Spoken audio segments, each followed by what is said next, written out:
En France, deux sites ô combien symboliques sont incontournables pour qui veut marcher sur les pas de Franz Stock. À Chartres, où il repose, où les fleurs, elles, respirent orgueilleusement le bonheur de fleurir, on garde à jamais le souvenir de l'humble abbé Stock, un homme à l'échelle de l'histoire.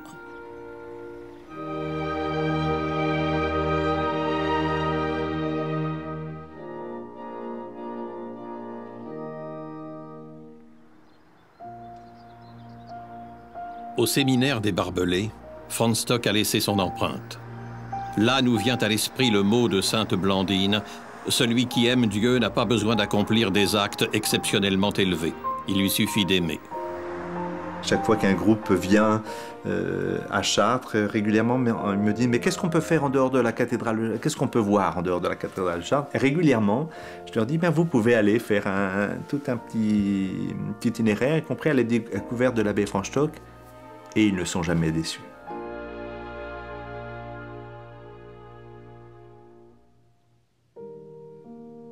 Le second site, c'est le Mont Valérien, où Franz Stock accompagne si souvent aux portes du ciel, et où, dit Monseigneur Roncalli, il s'employa à prouver la gloire de celui qui lui avait confié le paradis, avec pouvoir de l'ouvrir aux autres. Vous connaissez peut-être le mémorial de la France combattante au Mont Valérien, qui par définition est le monument particulier de l'opposition à l'Allemagne. Eh bien, ce monument est précédé d'une place, et cette place, c'est la place Abbé Stock. Vous annoncez la paix, ayez-la dans le cœur, disait François d'Assise. Franz Stock ne l'oubliera jamais. La paix est si noble et si illustre qu'elle a le ciel pour terroir, disait le poète. On est ici à l'Institut catholique, là au séminaire des Carmes. Je pense qu'il y a un troisième lieu de mémoire qui est celui-là. Ça a été le premier pas de Franz Stock vers cette mission de réconciliation. C'était un prêtre humble, qui ne se mettait pas en avant, mais que les circonstances ont mis en avant. Et ce prêtre, avant la guerre, pendant la guerre dernière et au lendemain de la guerre, s'est montré un prêtre, et je dirais quelque part un prêtre exceptionnel. C'était un prêtre de Jésus-Christ. C'est-à-dire quelqu'un qui, à mon sens, s'est efforcé d'avoir le cœur du Seigneur, d'avoir la bonté du Seigneur, la miséricorde du Seigneur, et aussi le souci de l'unité et de la paix. Et c'est en cela qu'on peut dire qu'il a été un apôtre de la paix. Nous voyons aujourd'hui en Franz Stock un grand témoin. Un grand témoin très engagé en tant que prêtre, qui s'est impliqué dans le rapprochement entre la France et l'Allemagne, et qui a construit je dirais, un pont très important dans ce sens. Au début du XXe siècle, le nord du Sauerland, en Westphalie, est l'arrière-pays touristique de la Ruhr. Appréciable réserve d'eau dont bénéficie le tout proche bassin industriel, le Sauerland se distingue par son catholicisme. Lorsqu'on a le privilège de pouvoir flâner dans le Sauerland, on comprend pourquoi Franz Stock est resté toute sa vie fidèle à son pays. Il est né à Neheim en 1904 et il a grandi dans une famille profondément enracinée ici dans cette région-là, une famille humble et simple. Donc le père était artisan et Franz Stock était l'aîné de 9 enfants. Il a reçu sa formation scolaire ici et donc il a aussi ses racines sur le plan spirituel dans la famille catholique et aussi dans cette paroisse. Ici, nous nous trouvons finalement dans l'église Saint-Jean-Baptiste, là où il a été baptisé, un endroit qui le marque quand même aussi profondément parce que c'était l'ancienne chapelle avec les fonts baptismaux. C'est dans cette maison, n'en doutons pas, que le jeune Franz commença à comprendre que le bonheur, c'est de passer sa vie à faire le bonheur des autres.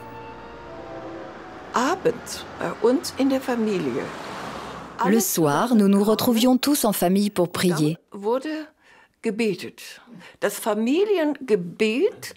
La prière familiale du soir était très importante et cela a beaucoup marqué Franz. Chez nous, la prière, la participation à l'office divin était quelque chose qui apportait la paix, qui rendait heureux. Ruhig machendes, fröhlich machendes.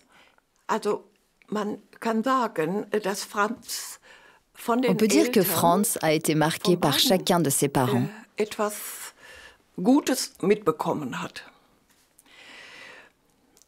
Vom Vater hat de son père, il a appris le sens de la famille.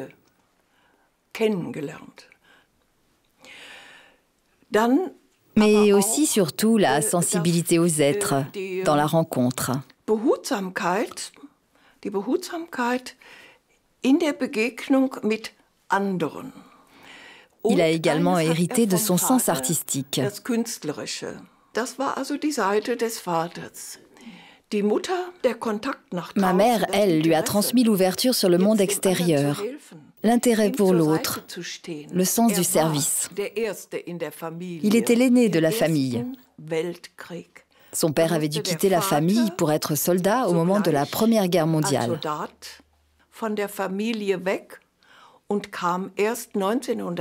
Il n'est revenu qu'en 1918.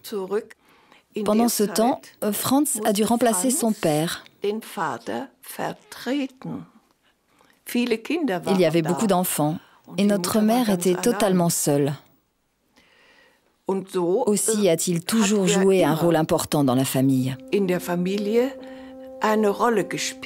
a élargi sa manière de regarder la vie parce qu'il était aussi dans sa jeunesse profondément marqué par les expériences de la Première Guerre mondiale et la haine et la séparation entre les peuples, plus particulièrement entre les Allemands et les Français.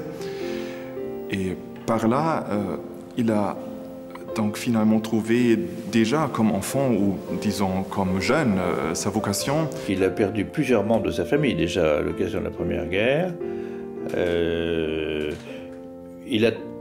À l'issue de la guerre, il était donc gamin, mais il semblerait que très vite il se soit intéressé à l'action des anciens combattants. Vous savez que les anciens combattants allemands, après la guerre de 14, se sont très vite beaucoup investis dans les mouvements pacifiques. Et je crois qu'il était tout à fait dans ce mouvement-là, et que quand il l'a pu, il s'est rapproché un peu de ces mouvements d'anciens combattants, liés à sa famille, liés à sa ville, d'où il était originaire, et que ça allait tout à fait dans son esprit. Il était, je crois, plutôt pacifiste. Jeune homme, il a vibré avec tous ceux qui disaient plus jamais ça. Et donc il a été profondément un artisan de paix. Il a consonné beaucoup à l'encyclique de Benoît XV sur la paix en 1920. Et donc voilà, c'est un homme très marqué. D'ailleurs, il le cite, il a, je crois, souligné dans un de ses carnets de jeunesse un passage de cette encyclique où le pape s'adressait plus particulièrement aux prêtres en disant « c'est aussi aux prêtres des artisans de cette paix ». Et puis, marqué par cela, il participe à des rencontres de jeunes, marqué aussi par l'idéal franciscain. Très tôt, il a appartenu à des mouvements de jeunesse, notamment, je pense, au mouvement du Quickborn. C'est un mouvement de jeunesse allemand qui signifie en allemand « source vive » et c'est un mouvement d'inspiration franciscaine qui l'a beaucoup marqué, l'aspiration à la paix, l'amour de la nature. C'est un mouvement qui est un peu dans la mouvance du scoutisme, qui, à travers la marche, le déplacement, les camps de jeunes, etc., vont un peu s'inspirer du Christ, bien sûr, dans la marche, mais aussi s'approcher, à travers cela, de la paix. Ce sont des regroupements de jeunes internationaux. Il avait aussi donc la volonté et le souhait de devenir franciscain, mais ensuite il a décidé de se rendre à Paderborn pour devenir prêtre diocésain. La cathédrale de Paderborn en est témoin. Le 12 mars 1932, Franz Stock est ordonné prêtre. Jusqu'à son dernier souffle, il se dira prêtre avant tout, ne répondant qu'à une seule question: a-t-il besoin de moi? Comme on le verra, nombreux furent ceux qui eurent besoin de lui. Engendré par les séquelles du traité de Versailles, attisé par l'effondrement de Wall Street, prélude à un marasme économique sans précédent, Le nazisme obscurcissait déjà l'avenir. Dramatique évocation d'une époque de déraison qui nous ferait presque oublier d'admirer l'un des joyaux de l'église épiscopale de Paderborn, le grandiose tombeau de l'évêque princier Théodore von Fürstenberg. Bientôt sera scellée la destinée de celui qu'on appellera l'archange des prisons ou l'aumônier de l'enfer. À travers ses voyages et ses promenades internationales, il va venir en France et il va rencontrer un certain Marc Sandier. Marc Sandier, c'est le fondateur du mouvement Le Sillon. C'est ce qui est à l'origine des auberges de jeunesse. En 1926, Franz Stock va donc venir rencontrer un certain nombre de jeunes Européens de toutes nations au château de Bierville. Alors au sein de ce mouvement Le Sillon, il va rencontrer Joseph Folliet. Joseph Folliet, c'est le fondateur des Compagnons de Saint-François.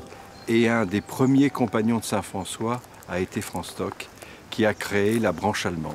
Et cette association continue. C'est un mouvement attiré par la nature, par la rencontre avec les pays européens, et ce désir de paix et travailler à la paix en Europe. Là, il a été, je pense, séduit par ce projet de réconciliation franco-allemande déjà, de compréhension entre les Allemands et les Français. Il a bâti un peu sa vie là-dessus. Jusque-là, il était encore très jeune à Bierville, mais il avait fait des voyages un peu sac au dos avec des amis en Luxembourg, en Belgique, en France. Mais je crois qu'à partir de Bierville, il s'est construit une philosophie basée sur cette impossibilité qu'il ressentait de continuer à se battre. Son amour de la France et du rapprochement franco-allemand a connu cette base solide, sérieuse dès sa jeunesse, et il ne s'en est jamais éloigné. Et il a pu avoir, bien sûr, quelques déceptions, pour ne pas dire désenchantements au moment de la guerre, mais il n'a jamais abandonné l'idée. En 1926, après le congrès de Bierville, il a dit « Je vais demander à mes supérieurs de finir mes études théologiques en France ». Il a senti l'appel pour devenir un médiateur entre le peuple français et allemand.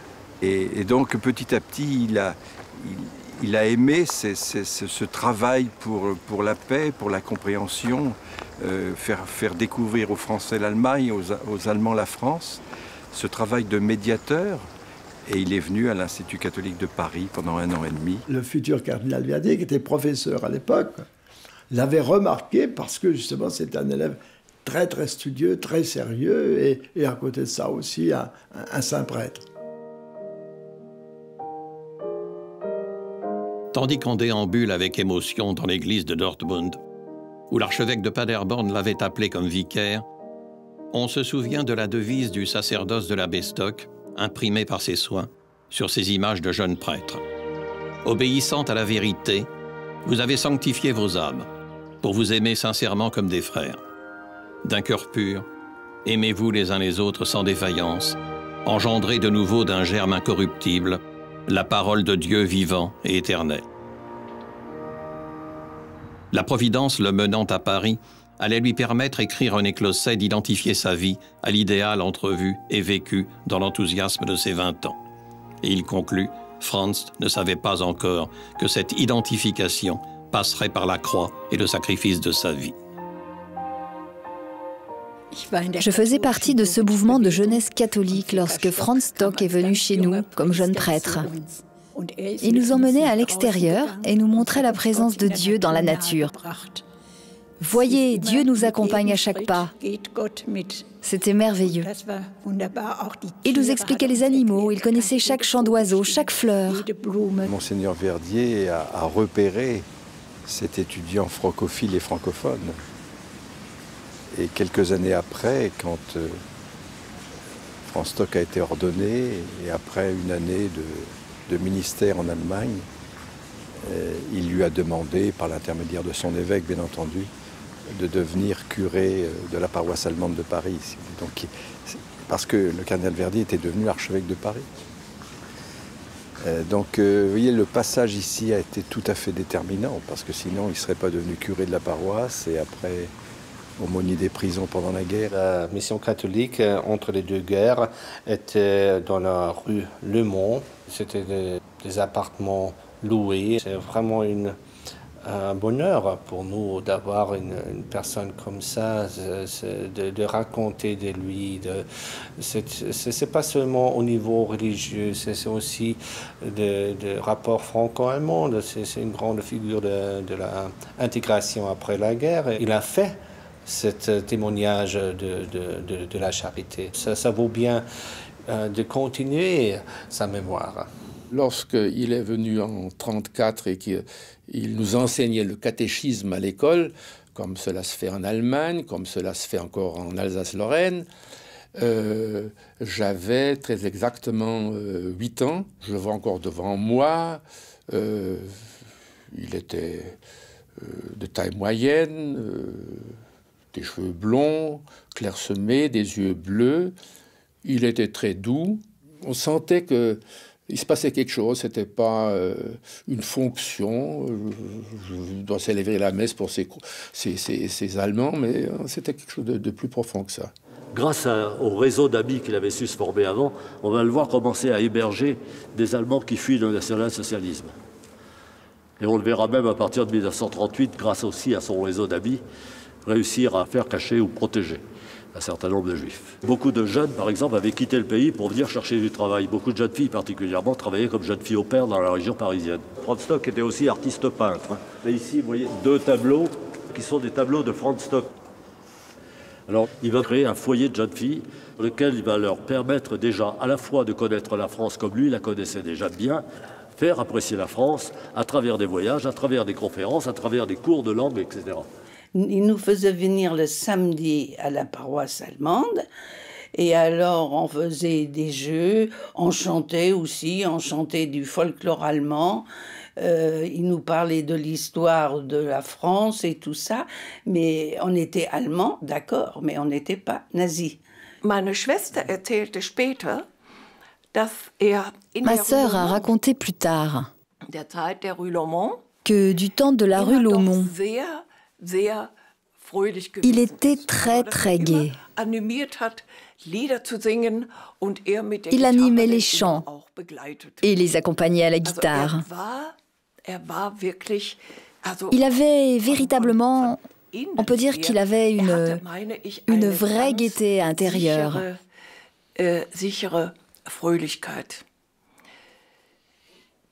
Plus tard, pendant la Seconde Guerre mondiale, ça constituait pour lui une sorte de protection efficace pour l'aider à supporter la douleur. Je sais qu'à Paris, dans son presbytère, il parlait beaucoup de choses ayant trait à la nature. Il a été passionné, comme vous le savez, par la Bretagne. Il était peintre, il a fait pas mal de tableaux, de dessins. Ce qui l'attirait, je pense, dans la Bretagne, c'était d'abord les paysages magnifiques, la mer qui rentre dans la terre. Mais je crois que ce qui l'attirait aussi, c'est le peuple breton. Le peuple breton catholique, les carrefours, les croix, les calvaires, les enclos paroissiaux, etc. Et puis, moi je pense cette idée un peu de résistance, c'est une terre de résistance. C'est pour ça qu'il a écrit un livre d'ailleurs, qui est paru en 1943. Je pense qu'entre les lignes, on découvre non seulement son amour de la Bretagne, mais une certaine façon de dire voilà un peuple qui a résisté pendant très longtemps et qui résiste encore. Fin juillet 1939, il a fait venir sa mère et sa sœur Francisca qui étaient à Paris avec lui. Et nous sommes partis 15 jours sur la plage de Pentresse, où il nous a peint le tableau d'ailleurs. Après le déjeuner, souvent, il partait avec sa bicyclette pour aller peindre. Et on se retrouvait vers 4h30 à un endroit convenu pour le goûter. Et on est revenu début août, et puis peu de temps après, le 25 août, l'ambassade a obligé Stock et sa sœur de rentrer en Allemagne. Humiliés et meurtris, les Parisiens plient alors sous le joug de l'occupant. Pour certains, Canille, la honte et le désespoir, c'est la résignation. Pour d'autres, c'est le début d'une lutte qu'ils mèneront dans l'ivresse jusqu'à la libération. Franz Stock sait que l'ivresse, c'est quand l'angoisse se meut en espérance. Aussi, bien que toujours en alerte désormais, s'efforcera-t-il jusqu'à la fin de ses jours, et pour l'amour de son prochain, de ne point laisser paraître son extrême sensibilité et dissimulera-t-il son chagrin. On pense à Henri Calais qui disait de l'un de ses proches dont il connaissait l'affectivité « Ne le secouez pas, il est plein de larmes ». Il revient à Paris en octobre 1940, à la demande des autorités allemandes. Donc il reprend sa charge de curé de la paroisse, mais en même temps se voit confier la charge d'aumônier des prisons du Cherche-Midi, La Santé et Fresnes. C'était le lieu dans lequel on enfermait les résistants, dans lequel on enfermait aussi les otages pris au hasard, et puis les droits communs, bien entendu. Il était aumônier des prisons, mais il ne voulait pas porter l'uniforme allemand. Il avait une sorte de soutane avec un brassard de la Croix-Rouge. Mais de toute façon, il fallait que les résistants comprennent qui il était, que ce n'était pas un espion allemand déguisé en aumônier, quoi. Son rôle était d'accompagner les prisonniers jusqu'au poteau d'exécution. Hein, donc, il apportait une aide spirituelle donc il a assisté à plus de 1000 exécutions au Mont-Valérien, puisque c'était le lieu où étaient amener les résistants français qui allaient être exécutés. Il confessait les hommes dans la petite chapelle qui amenait à la clairière, et donc il a pu recueillir les derniers propos de ceux qui allaient être condamnés. Donc à la fois, effectivement, dans ces moments-là, il a été au cœur de l'âme humaine. En fait, c'était inimaginable d'assister à, je sais pas, des centaines ou un millier ou combien d'exécutions de gens qu'on a côtoyés, avec lesquels on a eu des rapports. Il les a connus, il a eu des relations humaines, il a pu parler aux familles, n'est-ce pas? Donc c'est ça qui en plus augmente en quelque sorte la qualité du service qu'il a rendu. C'est un homme qui a su gagner la confiance et ne jamais la trahir. Sa situation entre 40 et 44 impliquait une attitude qui était sur le fil du rasoir, n'est-ce pas, arriver à garder la confiance de ses autorités supérieures, hiérarchiques, allemandes, militaires, tout en ayant la confiance, bien sûr, des pauvres prisonniers qu'il assistait avant l'exécution, et devait nécessiter un effort surhumain. Et on raconte qu'il y avait des périodes où il ne pouvait plus, où il était à la limite, je dirais, de ce qui pouvait apparaître comme des compromissions. Et à ce moment-là, il disparaissait 8 jours, 15 jours, à la fois pour se ressourcer et peut-être prendre une certaine distance. Autrement dit, il a dû beaucoup souffrir pendant cette période. En tout homme, lui, il voyait un frère, même si théoriquement, c'était des adversaires et même des ennemis. Et il m'a dit que dans un premier temps, il n'aimait pas beaucoup les gens de la résistance française parce que pour lui, c'était des terroristes. Il tirait dans le dos des soldats. Il dit on ne tire pas dans le dos d'un adversaire. Mais après avoir rencontré des chrétiens qui ont été emmenés au poteau d'exécution, comme Destiendorf par exemple, qui l'a beaucoup marqué, il m'a dit j'ai compris aussi que c'était des gens qui aimaient leur pays et qui essayaient, là où ils étaient, de faire quelque chose pour leur pays. Nous sommes dans cette clairière où a lieu les exécutions, ce lieu de mémoire si émouvant. Il y a le peloton d'exécution qui va être là, mis en place dans cette clairière. Il y a l'abbé Stock et le conseiller juridique Kayser, qui a fait partie du tribunal qui a condamné mon père à mort, en quelque sorte 2 mois avant. L'abbé Stock a intervenu auprès du conseiller juridique Kayser pour qu'il n'ait ni les yeux bandés, ni les mains entravées. Parce que sur ce talus sont disposés les poteaux où normalement ils devaient être attachés. Là, il n'y en avait que 3, puisqu'il n'était que 3, mais ensuite ils étaient toujours par 10 ou par 12.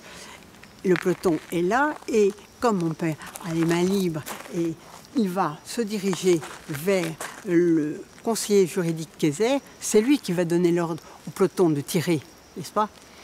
Et il s'approche de lui. Vous êtes officier allemand, je suis officier français.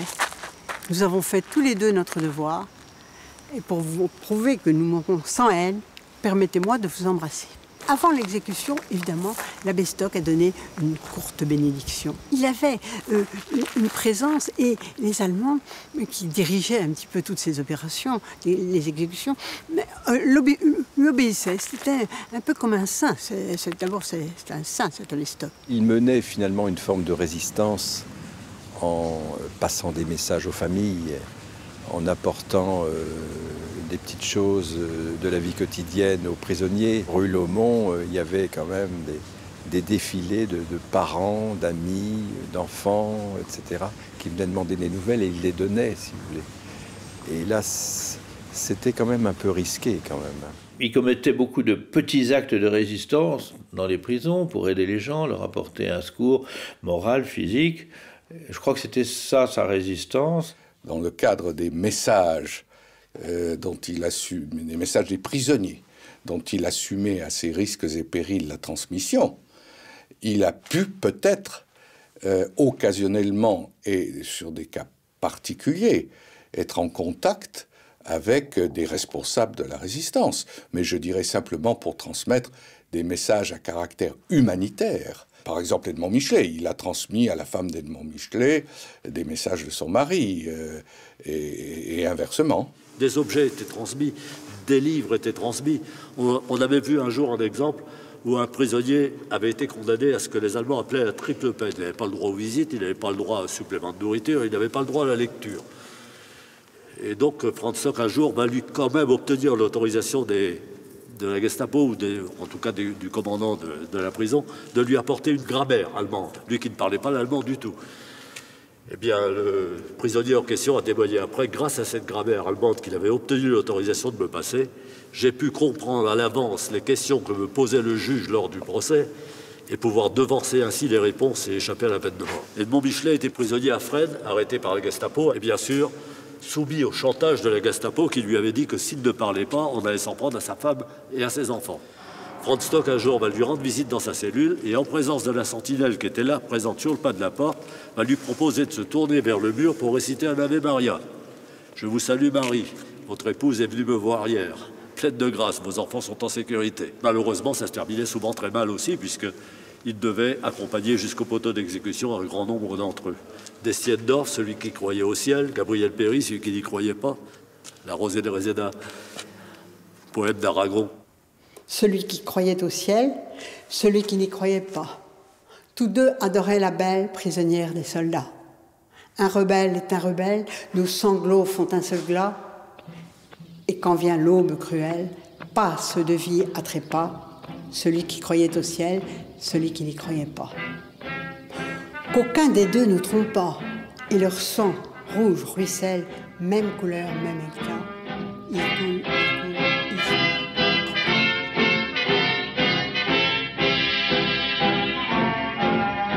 Amis, entends-tu le vol noir des corbeaux sur nos plaines? Amis, entends-tu le chant lourd du pays qu'on enchaîne? Oh, et partisans, ouvriers et paysans, à vos armes. Ce soir, l'ennemi connaîtra le prix du sang et des larmes. Montez de la mine, descendez des... Il y a des témoignages de personnes qui l'ont vu revenir, par exemple, des exécutions au Mont Valérien, épuisé en larmes, complètement démoli, complètement détruit. Oui, il souffrait. Dans les commentaires de son fameux agenda quotidien, où il accompagnait les victimes au Mont Valérien, à de nombreuses reprises, il écrit un mot cruel, horreur, 3 petits points, encore 10 fusillades aujourd'hui, enfin des choses comme ça qui sont des points d'exclamation de souffrance. Il vivait des moments sombres, comme ce qu'on l'appelait der Pfaffe, le corbeau, le corbeau noir. Bien sûr qu'il a dû être découragé. C'était un homme, quoi. Vous connaissez la définition du prêtre. Le prêtre est un homme ordinaire pour une tâche extraordinaire. Lorsqu'il avait des condamnés à mort qui étaient juifs, c'était l'homme qui parlait. Il priait des psaumes avec eux pour autant qu'il ils étaient croyants, parce qu'il y en avait aussi qui ne voulaient plus rien savoir. Donc je pense que pour un prêtre catholique à l'époque, dans cette situation, c'est un bel exemple, je ne crains pas le mot, de tolérance. Il a dit il y aura toujours des prisonniers dans les prisons et il faudra les visiter. Et le Christ sera prisonnier jusqu'à la fin du monde. C'est-à-dire que, en fait, il a essayé de vivre cette parole du Christ. J'étais en prison et vous m'avez visité.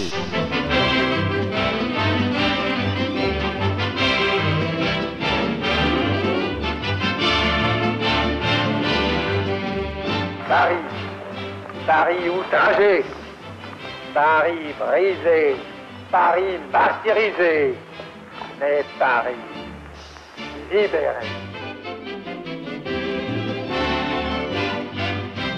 Les Allemands, évidemment, vont évacuer la capitale, à l'exception, bien sûr, des malades et des blessés intransportables qui vont rester à l'hôpital de la Pitié.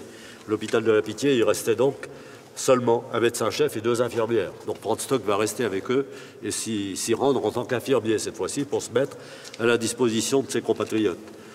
Jusqu'au jour où un groupe de FFI, les forces françaises de l'intérieur, des résistants, commandés par un jeune capitaine, vont venir pour prendre des Allemands en otage et, bien sûr, retour de bâton, les exécuteurs en représailles, quoi. Et Franz Stock, donc, qui parlait parfaitement le français, va aller négocier avec ce capitaine et ils vont subitement se reconnaître tous les deux. Le capitaine en question avait été prisonnier à Fresnes et avait été grandement soutenu par Franz Stock. Inutile de vous dire qu'à partir de ce moment-là, l'hôpital de la Pitié ne sera pas soumis à des exactions. Bien au contraire, il va être placé sous la protection de la résistance. Ensuite, ce sont les forces alliées qui arrivent. Et pour les forces alliées, c'est un Allemand parmi les autres qui est emmené en tant que prisonnier dans les camps, donc dans les camps de la région de Cherbourg. Il y avait 7 camps aux environs de Cherbourg. C'est là donc que l'on ira le chercher pour lui demander de devenir le recteur d'université derrière des barbelés. La loi militaire est quelque chose d'extrêmement strict et dès lors qu'il refuse de quitter Paris avec les troupes allemandes en 1944, ce qui lui est offert, et qu'il préfère rester avec les blessés, il a le statut de prisonnier de guerre. Et l'armée française, et l'armée américaine, puisqu'il est fait prisonnier par l'armée américaine, l'applique immédiatement, la même réglementation, constate du reste, puisqu'il est pris en charge sur le plan médical, que son état de santé est très déficient et qu'il est vraiment cardiaque. Et malgré ça, on l'envoie dans un camp de prisonniers où la belle-mère va le récupérer pour lui demander d'assumer la charge de supérieur de ce nouveau séminaire qu'on veut créer. Ce séminaire qui va fonctionner ici va fonctionner pendant 2 années, donc sous la gouverne de Franz Stock, et va voir passer 939 étudiants. Parmi eux, 630 vont devenir prêtres. 4 évêques et 2 supérieurs de congrégation religieuse sont sortis d'ici. Chartres était un séminaire où l'on pouvait étudier la théologie en tant que prisonnier. L'abbé Lemeur et l'abbé Rodin du Secours catholique ont établi une liste des prisonniers volontaires pour aller à Chartres. Ils y ont été peu à peu transportés en provenance des différents autres camps. J'ai rencontré Franz Stock pour la première fois lorsque j'étais prisonnier de guerre et que je suis arrivé au séminaire des Barbelés à Chartres le 11 mai 1946. La bonté et la douceur qui rayonnaient de lui fascinaient. En tant que soldat, on était habitué à une toute autre tonalité. Ici, dans le camp, c'était très différent. L'on faisait partie d'une communauté animée d'un même esprit. Nous avions le même idéal, le même sens de la camaraderie. On était porté par cette communauté. Très rapidement, je lui ai demandé d'être mon confesseur. Je sais bien qu'il n'y avait pas de prêtre français. Moi, je n'étais que séminariste. Il n'y avait pas de prêtre aumônier français dans le camp. Mais pourquoi je lui ai demandé? Parce que j'étais attiré par, j'allais dire, par une certaine sainteté qui émanait de sa personne. Ce qui m'avait frappé dès le départ, c'était son regard. Un regard à la fois plein de douceur et aussi plein de tristesse. Pourquoi la tristesse? Parce que je pense que dans son regard, il y avait toujours la vision de ces jeunes ou de ces pères de famille qu'il avait assistés jusqu'au poteau d'exécution. Et cela, on n'a pas assisté 1000 ou 1500 condamnés sans en être marqué pour le restant de ses jours. Cette parole-là, je dirais qu'elle est de lui. Quand vous avez des centaines d'hommes tassés les uns contre les autres, ben oui, bien, il fallait que ce séminaire soit animé comme n'importe quel séminaire, avec des conditions plus difficiles, mais avec un horaire, avec des cours, avec la cantine, avec la chapelle et la messe, avec les célébrations, avec la chorale, avec les ateliers de peinture, puisque quelques-uns ont fait des peintures. Es gibt ja in der Theologieausbildung eine Spur, die sehr eng nur die Theologie behandelt. Il y a des formations théologiques qui se limitent à la théologie pure. Mais à Chartres, la conception de Franz Stock était d'y intégrer l'art, théâtre, peinture, musique, autant d'expressions nécessaires à l'épanouissement de l'esprit. Il y avait souvent des personnalités reconnues qui étaient invitées pour donner une conférence. Dans ma vie ultérieure, je n'ai jamais autant rencontré de gens importants que dans ce camp de prisonniers. Ces séminaristes, ces malheureux garçons qui étaient des prisonniers et qui vivaient mal, qui mangeaient mal, qui se soignaient mal, qui étaient mal habillés, qui se chauffaient mal, etc., ont témoigné de son rayonnement religieux, disons ça, oui, humain, de générosité. Beaucoup ont témoigné d'une manière très forte pour son engagement vis-à-vis d'eux et l'aide qu'il pouvait leur apporter. Alors il les a initiés à la musique, le théâtre, il avait contribué à former des groupes et à faire venir par exemple des instruments de musique pour que les musiciens puissent s'exprimer. Cette piéta qu'il a peinte ici en 1946 représente bien sûr les bâtiments qui existent encore, les baraques en bois ou les toiles de tente qui complétaient le camp vers le nord, et puis la cathédrale de Chartres, les miradors. Il est entouré ici de portraits d'étudiants en théologie qui étaient originaires du même diocèse que lui. Là, c'est lui qui s'est représenté en lieu et place de Saint-Jean, au pied de la croix. Il tient dans ses bras le Christ, qui ici représente l'ensemble des victimes qu'il a accompagnées au poteau d'exécution. Quant à la Vierge, c'est le portrait de sa mère. Quand j'arrivais dans son petit bureau, où il y avait un poêle, soit dit entre parenthèses, qui donnait plus de fumée que de chaleur, eh bien, très très souvent, je le trouvais en prière. Et puis ce qui m'avait frappé, j'ai assisté plusieurs fois à sa messe. Vraiment, la messe avait une place considérable dans sa vie. Et il tenait à, je crois qu'il le disait souvent aux séminaristes, à ce que cette démarche de prière soit aussi belle. Il voulait que les chants soient beaux, que la liturgie, avec le peu qu'ils avaient, vous savez qu'il avait un côté très, très artiste. Rappelons-nous, n'est-ce pas, cette fresque qu'il a peinte sur le mur du bâtiment qui servait de chapelle. Et il tenait beaucoup à ce que tout soit bien. Ce n'était pas une liturgie bâclée.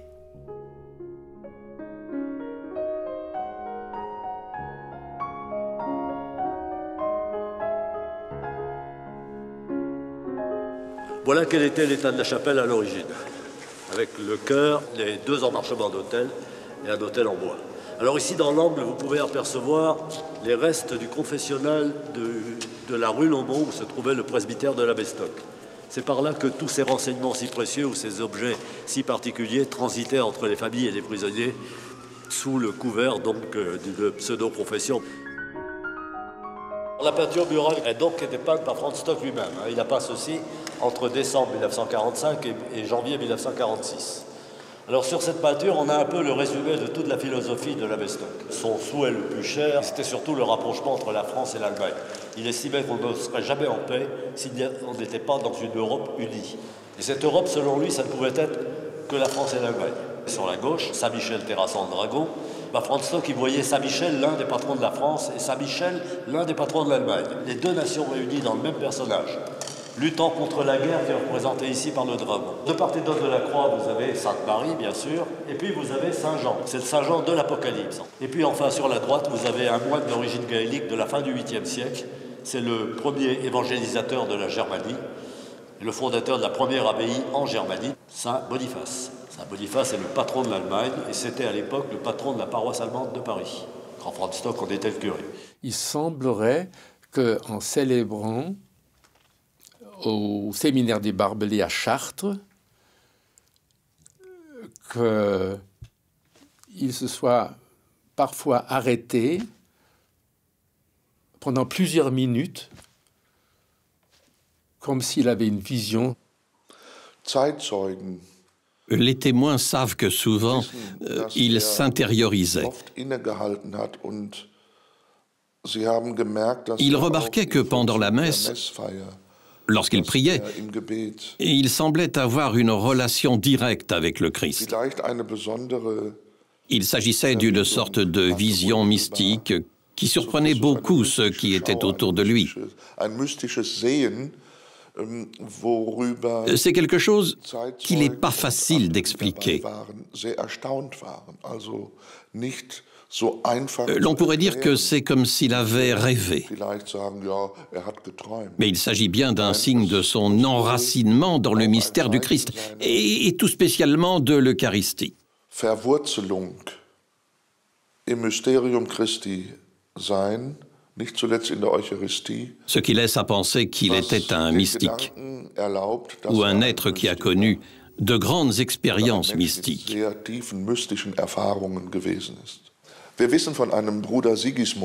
Nous savons par un frère du nom de Sigismund que Franz Stock évoque une vision où le Christ lui serait apparu.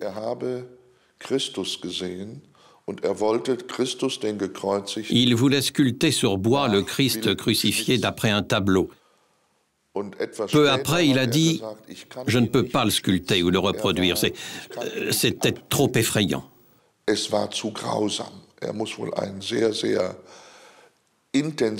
Il faut pour cela qu'il ait été saisi par l'intensité de l'image du Christ en croix.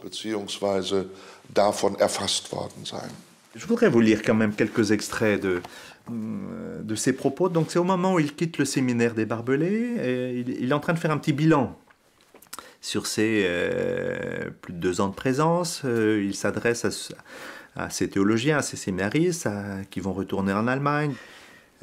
Qu'est-ce qu'il leur dit ? Vous savez aussi bien que moi que dans la crise actuelle, des structures à laquelle l'homme d'Occident est aujourd'hui confronté, le théologien, le jeune prêtre, à la différence d'autrefois, est aux prises avec le questionnement de notre temps. En première ligne, y a découvert l'esprit lucide et le cœur grand ouvert, debout au milieu de l'incendie, à la croisée des chemins, décelant les dangers, guérissant les blessures, se fixant comme but d'apporter salut et réconfort à ceux qui cherchent et désespèrent.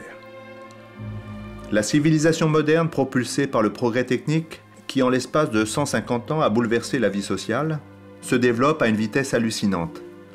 Une nouvelle culture se ferait un chemin. Dans un premier temps, elle se présente sous les traits d'une barbarie mécanisée. L'humanisé arrivé à la croisée des chemins peut se tromper de direction et choisir la termitière humaine ou le suicide atomique au lieu d'opter vers le progrès authentique qui consiste à dominer par l'esprit les conquêtes de la science, de la technique, pour les maintenir au service de l'homme. Mais la mission ne s'exprime pas seulement par des méthodes, elle s'exprime par l'esprit de mission qui doit pénétrer uniment le clergé et les fidèles. C'est l'appel à la sainteté que nous jette la Providence par la voie de l'histoire, il importe de le suivre. Des saints qui se confortent eux-mêmes à cette vocation et qui transmutent en vertu l'ère du temps. Des saints qui, s'ils renoncent à l'amour humain, savent à quoi ils renoncent. Des saints qui n'aient pas peur des catastrophes ni des révolutions, mais savent tirer profit de tout et qui tendent de tout leur être vers ce second avènement du Sauveur. Des saints qui concilient l'attachement à leur patrie charnelle avec l'amour de l'humanité, par-delà les frontières des nations, des empires, des races et des classes.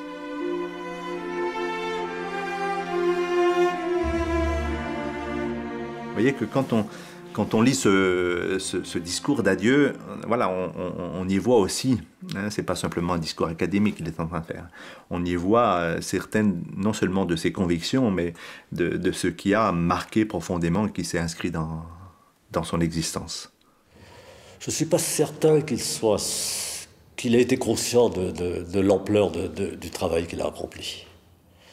J'ai l'impression qu'il a fait ça parce que c'était son chemin, parce qu'il était dans sa voie et qu'il ne connaissait pas d'autre chemin que celui-là. Durch die Nachricht, dass En 1948, nous avons reçu un télégramme nous annonçant sa mort.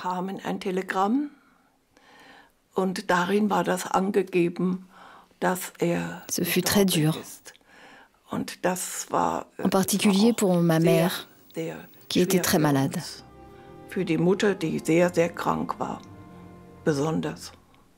On sentait que c'était un homme qui, de plus en plus, était fatigué. Il était épuisé. Je dirais qu'il est mort presque martyr, parce qu'il est mort, finalement, victime de son bon cœur. Je suis très frappé par sa mort solitaire. Il est certain que l'aboutissement n'est pas, au moment où il décède, ce qu'il aurait pu espérer. Il est, en quelque sorte, lui-même devenu prisonnier de guerre. Il souhaite rentrer chez lui. Les formalités l'empêchent. Il n'arrive pas à obtenir les papiers nécessaires. Et il est dans une situation psychologique difficile. Il est dans cette période où tout ce qui est allemand à Paris est vraiment rejeté. Et sa mort solitaire dans une chambre de l'hôpital de la Salpêtrière est quelque chose qui n'est pas dans l'immédiat d'une heureuse conclusion. Il y avait à peine 10 personnes qui suivaient voilà, son cercueil et il a été inhumé dans une fosse commune d'ailleurs. Il n'y a pas eu de tombe personnelle à Thiais et c'est par la suite hein, qu'un résistant, le père Pillan, va réagir et va donc aller voir Edmond Michelet pour qu'il y ait une reconnaissance de tout ce qu'il a fait. Heureusement, l'histoire se charge ensuite de rattraper ce qu'il a pu croire être un échec. Mais il faut attendre quand même de longues années, 1963, pour le transfert de ses restes dans cette église construite à Rochèvre par l'abbé Clossy. Quand on a amené dans l'église de Rochèvre actuelle, le corps, il était porté par d'anciens séminaristes du camp, il était porté par d'anciens déportés que l'abbé Bestock avait été voir dans les prisons. Alors c'était vraiment très très émouvant. Et l'hôtel a été payé par les Allemands. J'ai l'impression que l'abbé Stock a essentiellement vécu sa vocation de prêtre. Le cardinal Lustiger y a fait référence lors du 50e anniversaire de sa mort. Il a dit « La grâce de son ordination l'a rendu semblable au Christ ». Il était là pour les autres quand ils en avaient besoin. Et je pense que c'était un besoin pour lui de s'occuper de gens malheureux. C'était quelqu'un qui avait du cœur, le cœur du Seigneur, hein, et qui a montré que c'est près de lui, finalement, que j'ai découvert peut-être le mieux que Dieu était amour et qu'il n'était que cela. Franz Stock, qui aima tant la France, disait « Ce pays ne m'a plus laissé. Le Seigneur a souhaité qu'il y repose. » Lorsque le visitant, l'on songe à ce que furent ces années de souffrance, allez savoir pourquoi, s'impose à nous le mot de Padre Pio.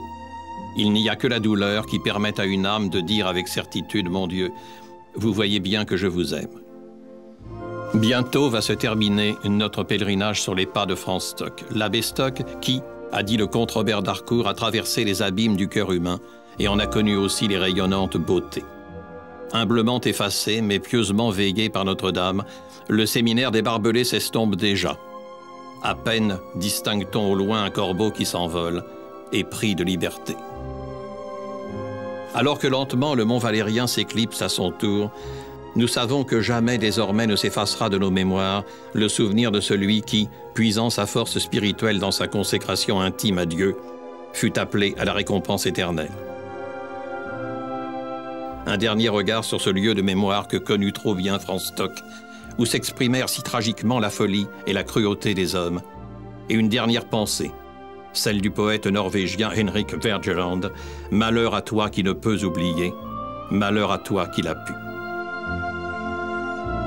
Réjouissons-nous, car marcher sur les pas de Franz Stock nous conduit à espérer. Monseigneur Jacques Perrier l'a dit, le serviteur souffrant est seul et abandonné. Il meurt en apparence dans l'échec, mais sa mort portera beaucoup de fruits.